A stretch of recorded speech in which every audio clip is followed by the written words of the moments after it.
rarely happens. But anyway, so I'll start painting, and I'll paint and I'll paint and I'll paint and I'll paint until I just can't paint anymore. And until I'm done painting, which could be an hour, which could be 6 hours. It just depends on my mood. And then I'm done, and I finish the same painting in one sitting. I don't go back to the same painting usually. I've only done that once or twice where I go back to one painting after I've worked on it before. And it's because, as I said, I don't have any patience. I don't have the patience to work on a painting for 6 years like some people who are real painters do, or for months at a time. I just don't. So my point is that at the end of the painting, I will have all this mess, like this messy easel and the messy palette and the brushes and everything else. And I will either just leave them there and throw them away later because I don't want to clean them, or I will, or I'll just go buy, I'll just go buy new ones or whatever. Because I hate cleaning up after myself after that stuff. After painting, I mean, anyway. Any other thing, it's fine, but painting is just such a fucking messy thing. Like oil painting, especially, it's fucking messy as fuck. But anyway, I'm been trying to think about getting back to doing that again because I feel like, we, as we get older, we kind of lose touch with the things that made us happy or that were positive for us in terms of our hobbies and that sort of thing when we were younger. I love photography, and I do all these things. I've done all these things very prolifically at some point in my life. Painting, art, or whatever, photography. I play the piano, I play the violin, I play the guitar, and I play... I think that's it. Yeah, that's it. So I've been trying to get back into doing all those things, the music and the art and things like that really kind of fulfill me in a way. And, a lot of gay people are very artistic and creative, and I think it's important that we continue that. And I think it's important that we connect to that part of ourselves on a regular basis because it really keeps us grounded. I know that when I do those things on a consistent basis, I feel much happier. Even if I'm not unhappy, I just feel much more centered. You know what I mean? So I think that it's a good thing to do that. Whatever yours is, everybody has something different. Some people like to cook, or some people like to clean, believe it or not, and it's meditative for them. Or some people like to, I don't know, whatever, read or even just watch TV. I don't know, whatever makes you fucking happy, watch movies or something. Whatever makes you happy is what you should center yourself around outside of your work. And a lot of people also think that your work has to be the same thing as your like life's calling or mission or your purpose or what you really love to do. And I don't agree with that. I love architecture. I love designing homes. I love it. It comes very easily to me. And people always love what I do for them. And they love the interior design I do for them. They love the furniture design. They love everything I do, and I love doing it. But it's not something that, that you can just do and then just go walk away from. You have to plan it, and you have to design it, and then you have to deal with all the clients, and you have to deal with the contractors and all that shit. That's why when I had an assistant, it was so much nicer because I didn't have to deal with all the bullshit with contractors. I could paw them off on the assistant. And I could just focus on managing my clients and the project. And, but anyway, my point is that that's not something that part of it anyway is not something I would do every day if I had the choice, but I would take pictures, photography, I would sing, I would act, I would play the violin, I would play the guitar, I would play the piano, I would do these things every day. I think about it, if I had billions of dollars in the bank, I would do much more than just sit around doing nothing all day. I would start a foundation and do all that great stuff. Yes. Charity work, whatever. Yes. I would do better for the world, but I would still be an architect, and I would still sit down every day and be able to play music and be able to create every day. And that would be a real luxury for me. And I think everybody would find that amazing, an amazing comfort, an amazing thing to have I think that's what money brings you. Money brings you options and brings you leisure. And I mean real money. I don't mean like affluence. I mean like, billionaires and things like that. It brings you choices because you can pretty much do whatever the fuck you want at that point. So anyway, I'm trying to get back into doing that again and trying to focus on that. And my husband keeps trying to get me to open a gallery, and I'm like, I have no interest in doing that.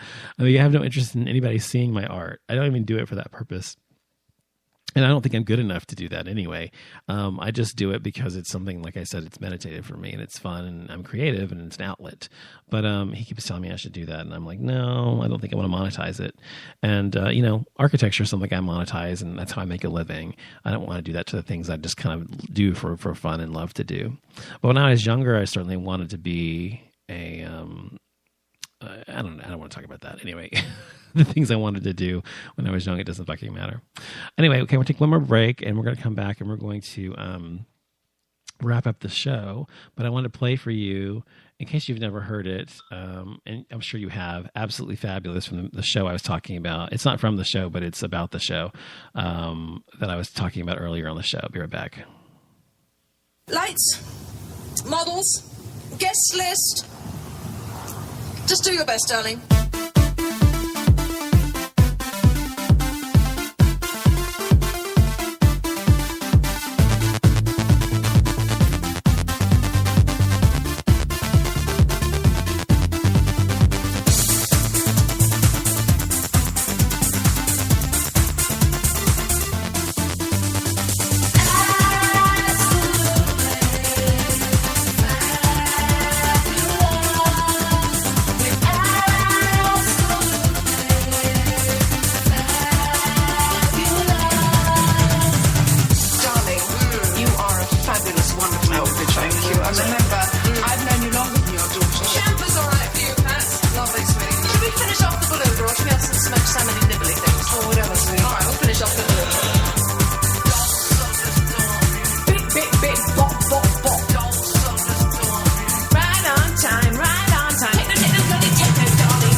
Okay, so that was Absolutely Fabulous. In case you didn't know or haven't heard that song before, it's from the 90s, from my heyday. Yay!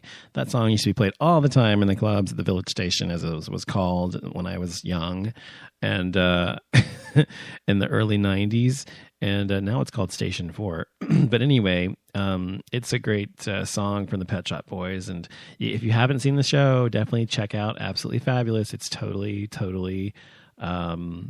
worth it. By the way, before I go, first of all, a shout out to a shout out to William Arnold for tweeting me saying he should be my assistant, and I asked him if he could handle a bitchy boss. He says he's had worse. So I'm really not a bitchy boss. I'm really a really nice boss, but I do want things done a certain way. They have to be done the way I need them to be done so that my clients are happy. But if you're serious and you need a job, you can send me your resume and I'll look at it. But anyway, one story I wanted to mention before I go is the story about the that show on TLC called My Husband's Not Gay. And this show is about these guys whom are married to women, and they are basically saying they have sexual attraction to men, but they're not gay. Or they do say they're gay, or that they're attracted to men, but that they don't act on those impulses. And one guy was comparing it to being someone who likes donuts. He said, well, I really love donuts. I like donuts a lot, but I don't have to have a donut every time I pass by one. I don't have to have a donut just because I'm craving it. Doesn't mean it's good for me. So I just don't have a donut. And, as Rosie O'Donnell was saying today on The View, I mean, he used the wrong analogy. He should have used sausages as an analogy, obviously. But that's so stupid, first of all, that people are so self-deluded that they would allow themselves to think that, oh, I'm gay, but I'm going to be happy in this relationship with a woman, even though I like dick. I mean, it's a really redonkulous thing to live a lie like that just to keep society happy. It has nothing to do with your happiness or what makes you fulfilled or whole. It has to do what makes society's, what society around you or your religion or your pastor, priest or whatever may say you should or shouldn't be doing. So I don't know. I think it's fucking ridiculous. And the fact that people actually buy into that shit is just sad and pathetic. And the kind of person who does buy into that stuff has to be weak-minded and weak-willed, because you have to be able to be controlled. Your mind has to be controlled by religion or by your pastor, your family, your parents or whatever. And I understand that people don't want to lose those things that are important to them, those people that are around them, that mean something to them, that matter. That's completely understandable. And so I understand the fear of losing that, because every gay person understands the fear of losing those things, because we've all had to come out, those of us who have come out. So we understand that fear, but we also realize that on the other side of that fear is a whole other understanding about who we are, and a whole other world of people out there whom will love us and accept us if those people who we were raised with or by or around or friends with don't. So just because you're afraid to come out, you're just going to live a lie is got to be soul crushing. I mean, honestly, it's got to be soul crushing and has to be a truly abhorrent way to live. I can't imagine it. I mean, just wanting dick all the time and having to eat pussy, and oh my God, it's like a nightmare. But we're all different. I guess if that's what they choose, it's their life. If they want to be miserable, it's their life. They want to be that way. And I do think in a way it's a form of self-punishment. They feel that they should punish themselves for being gay because they've been taught that it's wrong.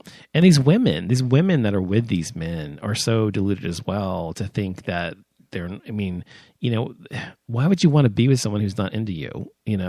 Just to go through the motions and have sex with you is not a good way to live with somebody else who's your husband or your wife or whatever. That is a horrible way to live. So anyway, I think it's a ridiculous show. I haven't watched it. I don't know if I will watch it. I may watch the first episode just to see, what these idiots said. But the show is called, once again, My Husband's Not Gay. And it's on TLC. So if you're interested in watching a train wreck, I'm sure you can find it on that show. So, all right. So that's all for tonight. I will be back on tomorrow, obviously, for show number 5 and of the year. And be sure and go to offlimitshow.com, go to Facebook and Twitter and tweet me during the show or after or before or whatever. Any questions or comments you have. I appreciate William for tweeting to me. Thank you, William, for saying hi. I appreciate that. And I will be back tomorrow night. You guys have a great night and see you later.